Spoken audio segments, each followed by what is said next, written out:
Hi, I'm Sean from Famous Faces and Funnies.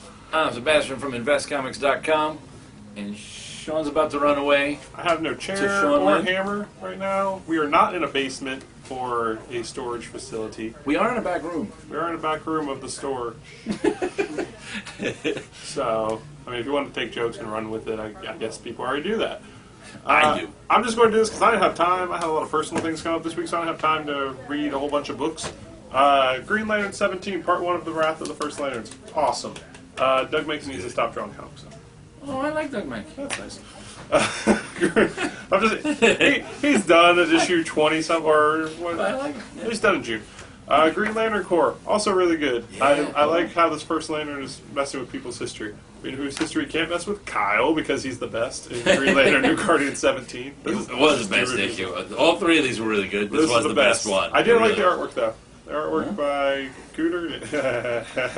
Sorry. Not the best. This was a fantastic ending. Justice League 17. Oh, yeah. This is a hell of an ending. I love yeah. this. This was really, really good. It wraps up Throne of Atlantis really, really well. I feel bad for Ocean Master. Oh, yes. It was kind of like leading up to this is going to be a happy ending for everyone. No. It was It was really good. If you're not reading this, go back and pick up all 5. It's 5 issues. It's a great, great read. Justice League of America #1. What'd you think? I liked it. I liked it a lot too. I don't like. I don't like Hawkman's new helmet. Does it always look like Why is that? Hawkman all of a sudden like this badass? Well, he's Where was he's this crazy when badass. everyone was writing him earlier? But I liked everything about it. Everything about it was good. Saga #10. It just continues to leave you with endings going, oh. There were like several moments where I was laughing out loud. But the end. The end. Yeah, it's man. okay. What the hell? But That one better be fixable because the last couple things weren't fixable. Apparently, it's like I know it's his own world, but one's like really picking on one character. Oh, everybody close to one character. I love the idea of this planet. Doink. The planet that that turned into like a planet or world eater, whatever it was. That's a great idea. I was very happy with that. And the ghost babysitter is fantastic. Oh, this is my last book, and I know you didn't read it. Lock and Key Omega #3. It's almost coming to an end. This is the you can tell it's coming to an end. This has to do with Dodge just putting his plan into motion. This is the first step of it. And Gabriel Rodriguez draws this book. You can tell how much passion he puts into this book. Why are you illustrating everything I'm doing here? I got nothing else to do. But you really see Dodge's plan. He's taken out the mom. He takes out the Power, which is the big brother. And now it's leading to his sister. And whatever happened to Bode, we'll find out. But if I spoiled this for you, you should have read the trades by now.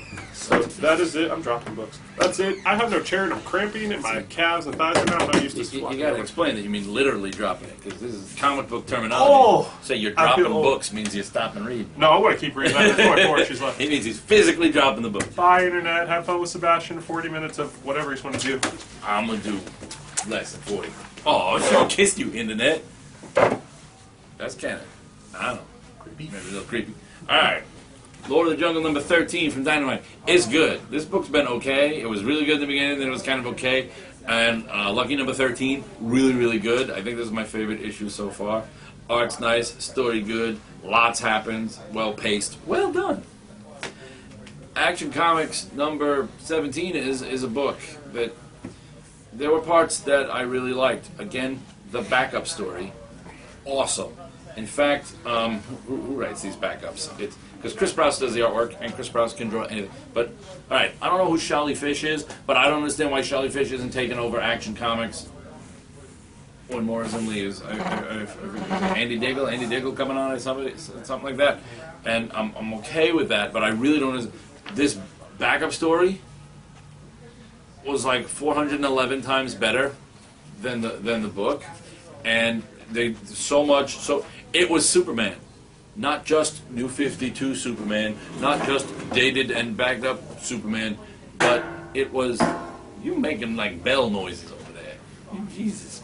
But it was like just epitome of Superman. Essence de Superman. What's the term they always use when they relaunch a book? We're trying to get back to the not iconic. The iconic. They're trying to get back to the iconic concept of the character. This is it. This backup story. The front stuff is just Superman. It's just 52 and whatever the hell. Don't care. But backup story, awesome. Happy number 4. Ends well-ish, but not happy, despite the name. Really, really good though. Derek Robertson just does awesome on the art. Grant Morrison making up with this for what he gave us in the first part of this. So that works. Superior Spider-Man. I continue to like it. I don't, I'm not in love with it, but I really like it. And for what they're doing, and I know they're already soliciting. See, here's a hint and a half, though. This is why Marvel and Dan Slott are not actually allowed to pull the, hey, it's just a comic, lighten up. When you put in the solicits, this issue will get you, not about this one, but coming up like number 7 or something, will get you even madder than number 700. No, if you're going to bait the trolls that are out there, then when they take the bait, you're not allowed to get mad about it. It's it. I actually like the book, so I got nothing to say. But I think you're handling how you go about it, the whole damn thing, is wrong. The point shouldn't be to polarize people. The stories are good, and the point should be to get people to say, hey, look, it's not going necessarily where you want, but it's also not going where you think. Read it and see what you feel after. That should be not the I dare you to blah, blah, blah. Oh, I get it. Ooh, controversy sells. No, you're going about it wrong because you're making a big mess and people are missing what's really good stories. Because I haven't enjoyed most Spider-Man stories in years, and I've been enjoying these, and I wouldn't if I bought into all that hype and crap. So I'm going to come off my soapbox and read Nova. Or review Nova. Nova number 1 was really good, and I was prepared to tell you how it wouldn't be. Because, well, Jeff Loeb hasn't written anything that I've liked in years, and I don't like the Ultimate Spider-Man cartoon, but this was good. The Ultimate Spider-Man cartoon version of Sam as Nova was just a very cartoony cliche character.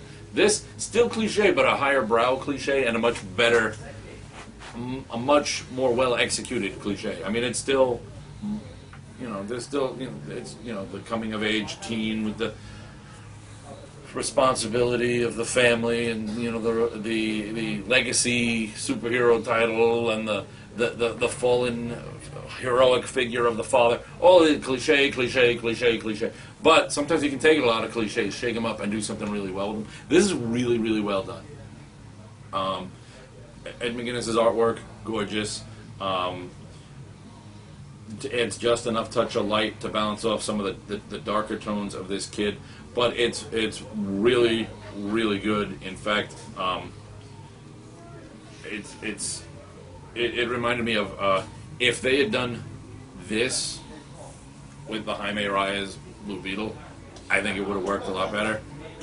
It made me think there's a lot of similarities in feel and concept and the legacy and all of this of that character, but this I thought was a lot better done. So kudos. I'm liking Nova. Who knew? Avengers. Was this new Avengers? Just Avengers? Something? Just Avengers. Avengers number 6. Really good. Apparently, despite everybody talking about how they thought that Captain Universe was Monica Rambeau, otherwise known as she's gone through like a bunch of names. Captain Marvel, Photon, Phaser, something like Photon. It's not her.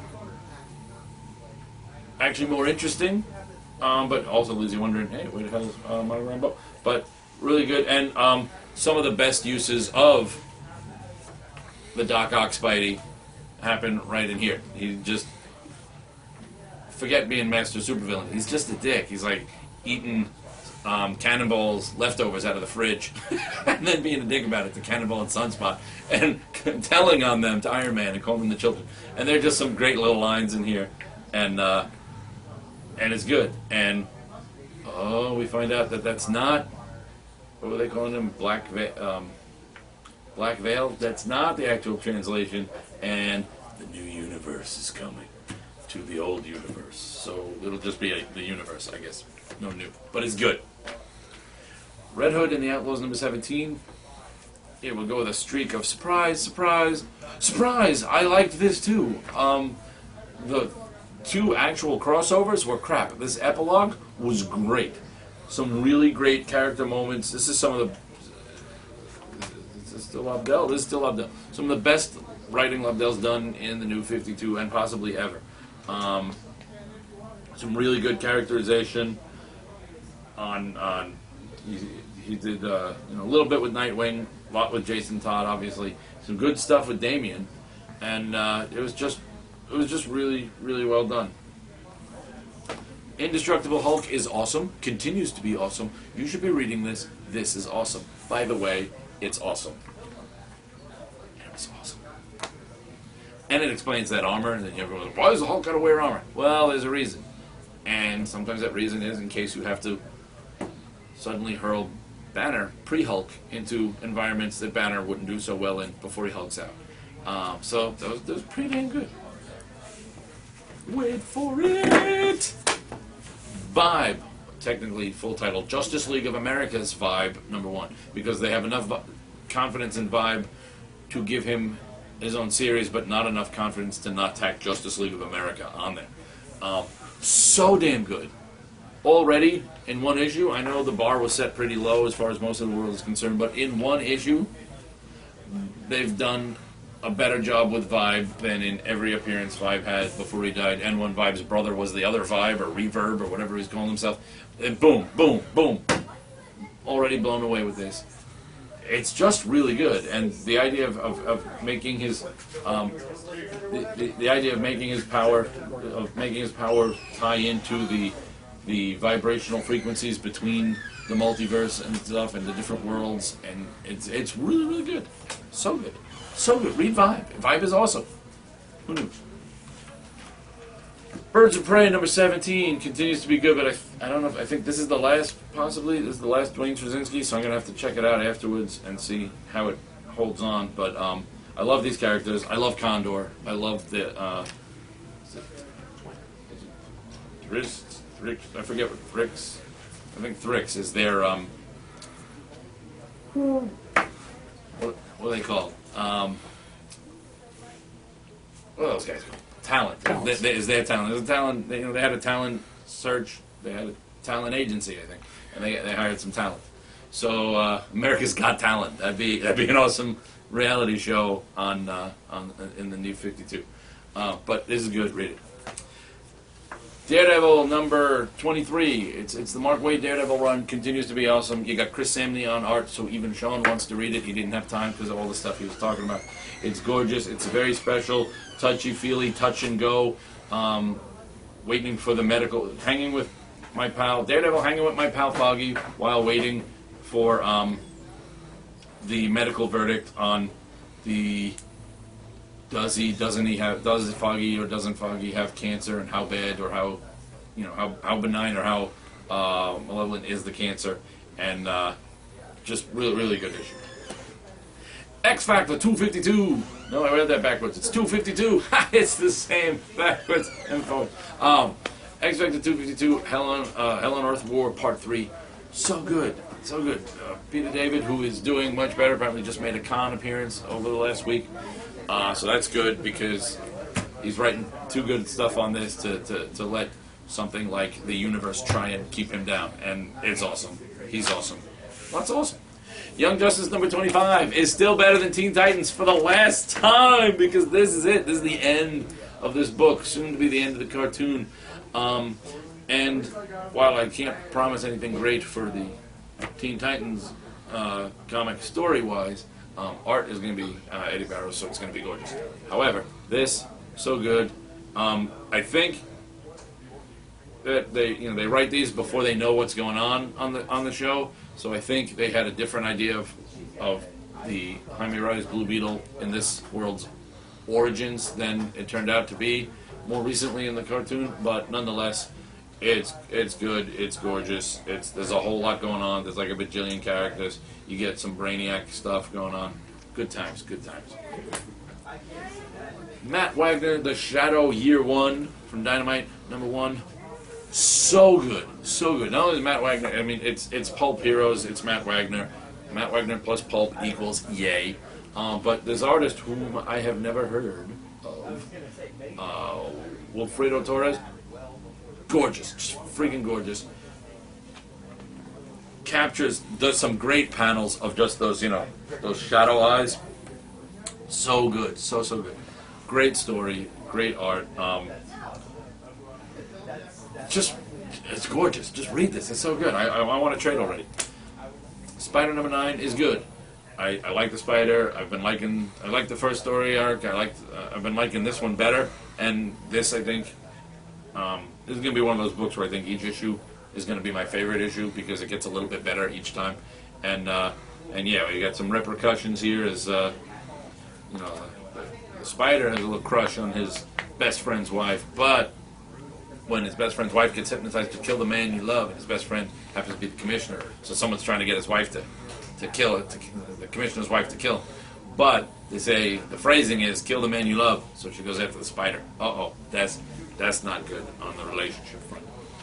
Deja Thoris and the Green Men of Mars, #1, gorgeous cover, magic hands. Hold that up closer to the screen because that's a beautiful cover. I didn't look at who did that cover. And I don't just mean beautiful as in ooh la la, she's Deja Thoris, so clothes are optional. I mean gorgeous as in artwork wise. This just looks like sci-fi cover, classic 60s, 70s sci-fi pulp kind of thing, more than just comic cover. So this is just gorgeous. Inside art, not the same, but still good. It's Luis Antonio, still really good. Story, not the best Deja Thoris story, but all in all, a solid book. I'm a sneeze. No, it went away. I lied to you, Internet. Sorry about the false sneeze promise. Revival #7. This book is awesome. Read this book. I can't put it into words. This, so good. And you get like dead people out for revenge, but not like dead people. They're not zombies. They're just a very thoughtful kind of. It's just good stuff. Again, this is one of those I could try and explain it to you. But my explanation would fall so short of the actual awesomeness of the book that, there's a Revival Trade floating around. You want to grab the Revival Trade, Magic Hands? Magic Hands is going to grab the Revival Trade so I can show you that. There you go. Look at this. Revival Trade. Woo! So good. So gorgeous. So this just came out. This is what? The first... It's first 6 issues for $12.99. First 6 issues for $12.99. Buy it. Find out exactly what I'm talking about. If you don't like it, tough. You already bought it. Unless you come here, they'll return things for you here because they're good stuff. All right. We're not in the basement. Thank you. Magic Hands. Harbinger #9. Freaking awesome. All right.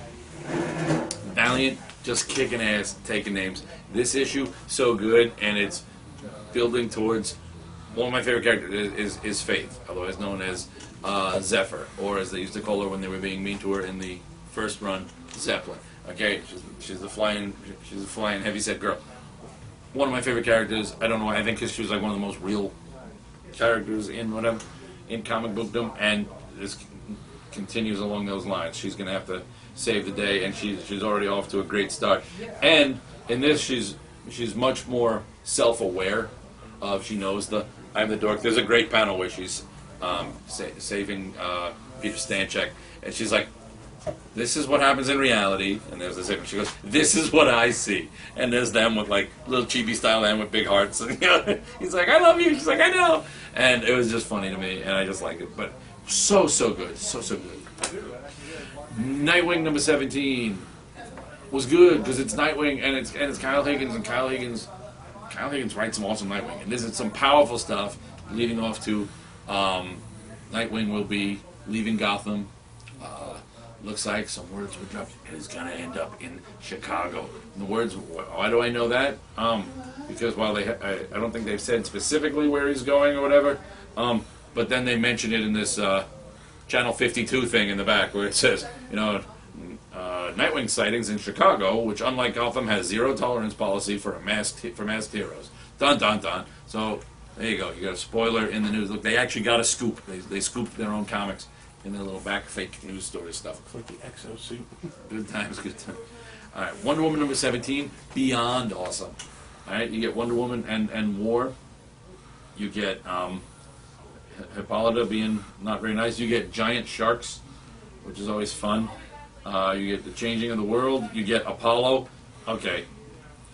Orion, I'm talking about. Orion, forget being, the son of Darkseid. Forget all the threats he's faced. You know how you can prove Orion is the most badass character in the world? Because he's still alive after doing this.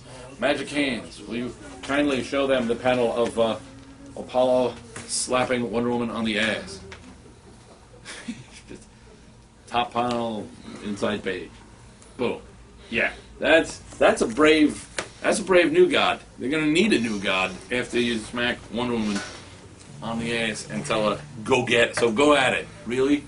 That's the cojones of Apocalypse right there.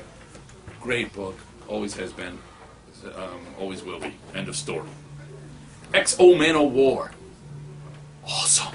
So good. So good. I told you, Valiant just not doing anything wrong in it so far, and it's amazing. Art, gorgeous, story is good. His friend comes back. His friend, we have a brief swap up of Eric's friend. What's his name? Something. Come on, say his name here. Blah blah blah. Gafty. Gafty gets a little bit of the armor. He's a little bitter, but he comes back to his senses. Just powerful stuff. Really, really good series. America's Got Powers number 5. So good. Gorgeous art because it's Brian Hitch.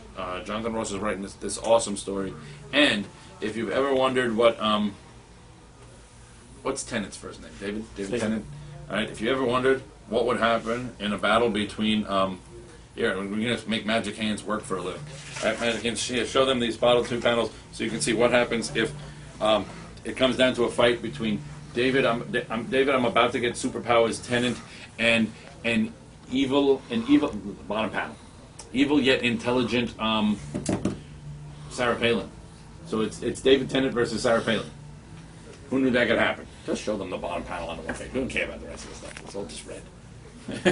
But really, who wouldn't buy a book to see David Tennant versus Sarah Palin? I don't know what to tell you. Double whammy of Sixth Gun. All right. Sixth Gun number 29 and Sixth Gun Sons of the Gun number 1. Read these. What the hell is wrong with you? Read these. Go now. Go. I'll wait here. Go. Just press pause on the little thing. When you get back, we'll be ready. Are you back? Okay. All right. Sixth Gun. So good. The team is back together again. We find out a little bit more of how they were able to get back together. What did Gord have to do to get Drake and Becky out of the spirit realm, and how Becky reacts to Gord's new traveling companions. Also, we meet literally the mother of all evil. We meet the Grey Witch, who is the mother of General, I forget his name, General Hume. General Hume, and oh man, it's good.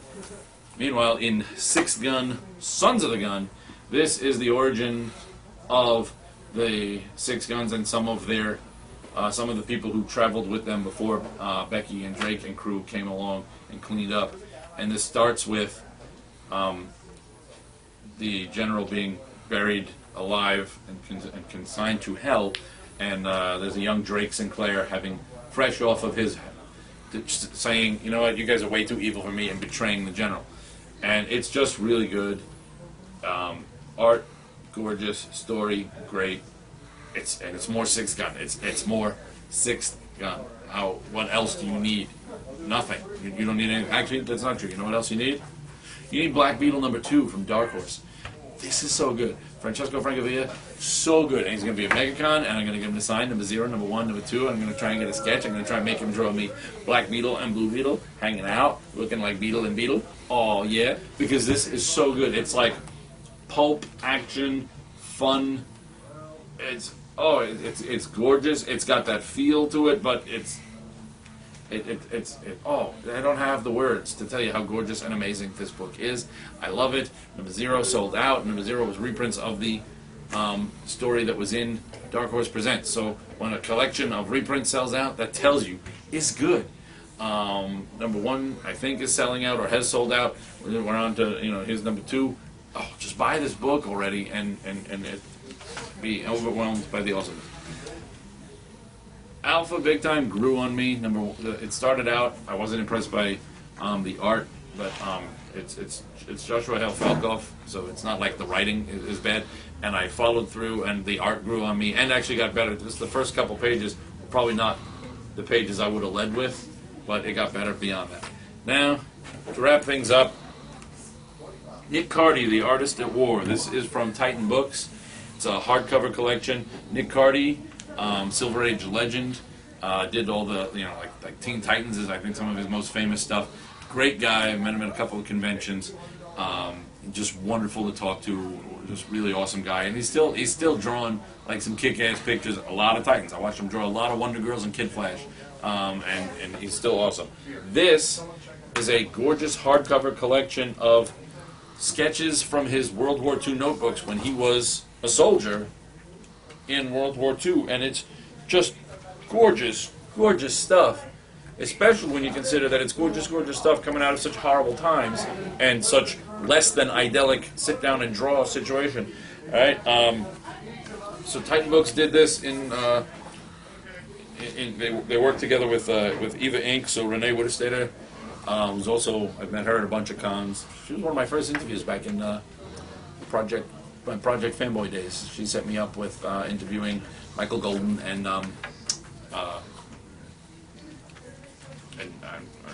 Mark Texier. So that was good stuff. This book is gorgeous, and it's great art from an incredible, horrible but incredible historic time, and by the wonderfully talented and legendary Nick Cardy. So it's only it's $24.95. It's under military history, because all the stuff that's in here is true to life drawings, not a story, not a comic. Gorgeous, love it. And that's it, Internet. I will see you next week. Hopefully Shaun will be able to stay and play next time. All right.